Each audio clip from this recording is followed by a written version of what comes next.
Ji Bismillahirrahmanirrahim. Welcome back to my channel. This is the second video of the series. We are now on the chapter number 2, and I'm going to start my video without any extra conversation. The statement of financial position are also called balance sheet.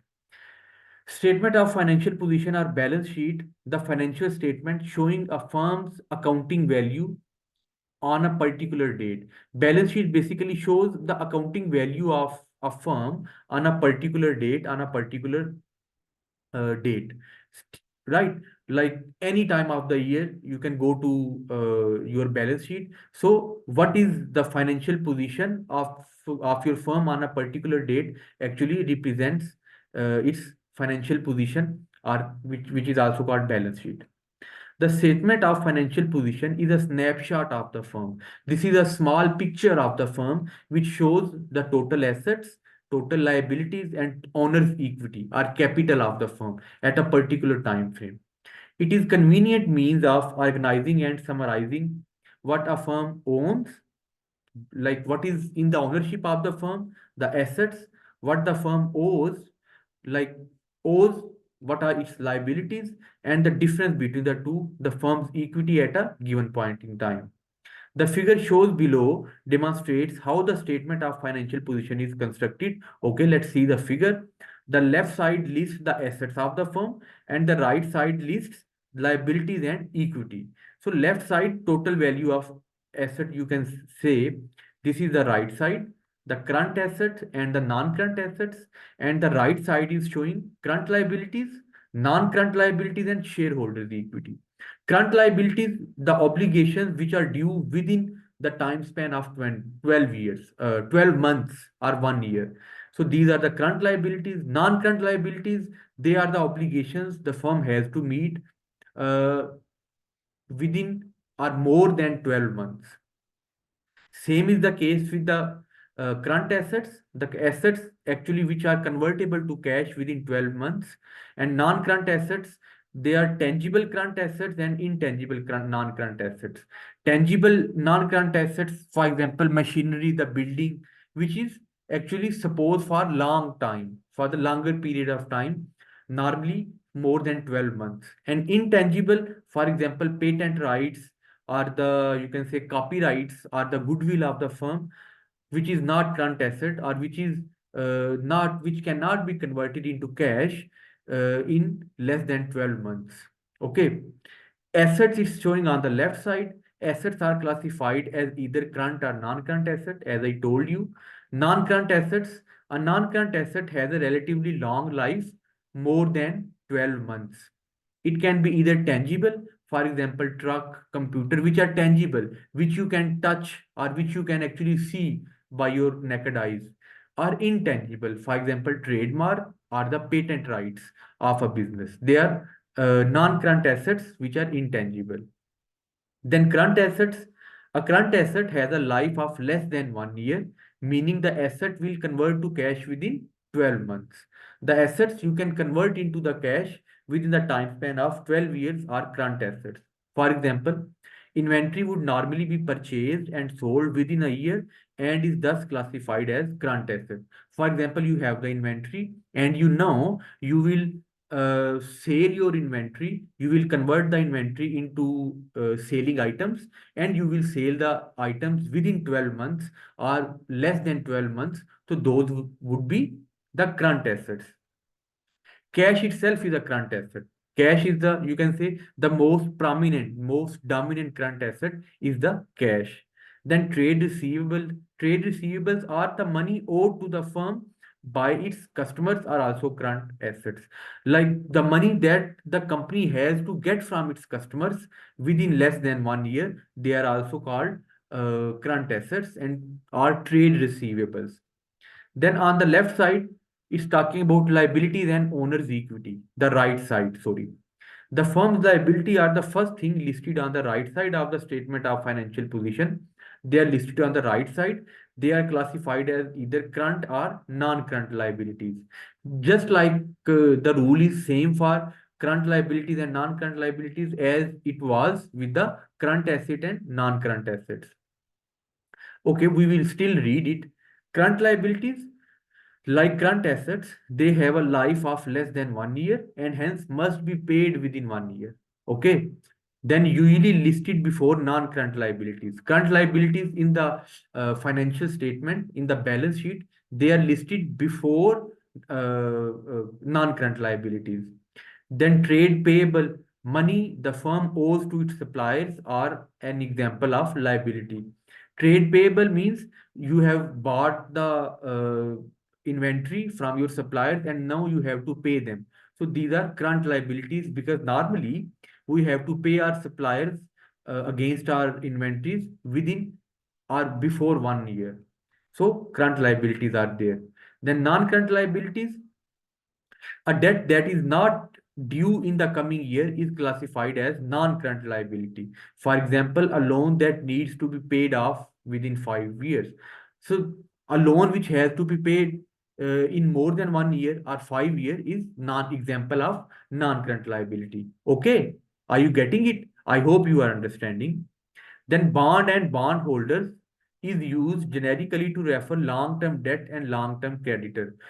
The bonds, they are actually not they are also long term and they are supposed to be paid after 1 year. So those bonds are also the non-current liabilities.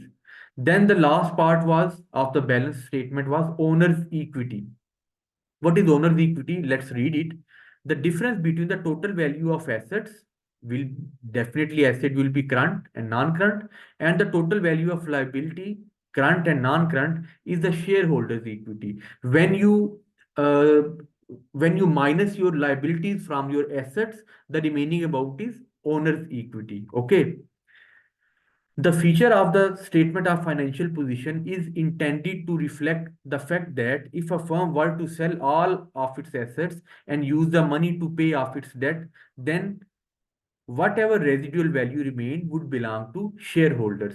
So the balance sheet balances because the value of the left side always equal to the value of the right side. The both sides, the value has to be matched, has to be the similar. That is, the value of firm's assets is equal to the sum of its liabilities and shareholders equity. When you actually combine the liabilities and shareholders equity, you get the value of the asset of the firm. For example, here it's saying non-current assets plus current assets, they are equal to current liabilities plus non-current liabilities plus equity. Okay, assets are equal to liability plus shareholder equity. So it will, these should be balanced. Then there comes the concept of net working capital. Net working capital is current assets minus current liabilities.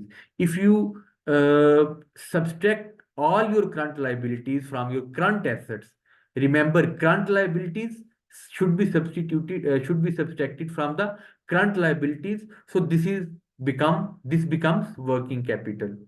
Net working capital is positive when current assets exceed current liabilities. The working capital is positive when your assets are higher, when your assets exceed your current liability. So it is important to ensure that net working capital is positive. It should be, net working capital should be positive. If it's not, it means your liabilities are higher than your assets. So you have to pay more and more as compared to your assets. Your business is not in a healthy position then. Okay.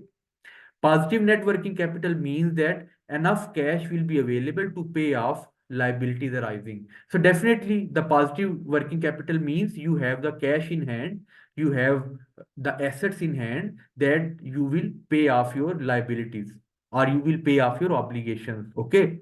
This is not always true, however, as it depends on the industry. But it should be, you should keep in mind that your assets should be higher than your liabilities. For example, let's read one example and then I will conclude my lecture. Uh, okay, let's read about these two examples.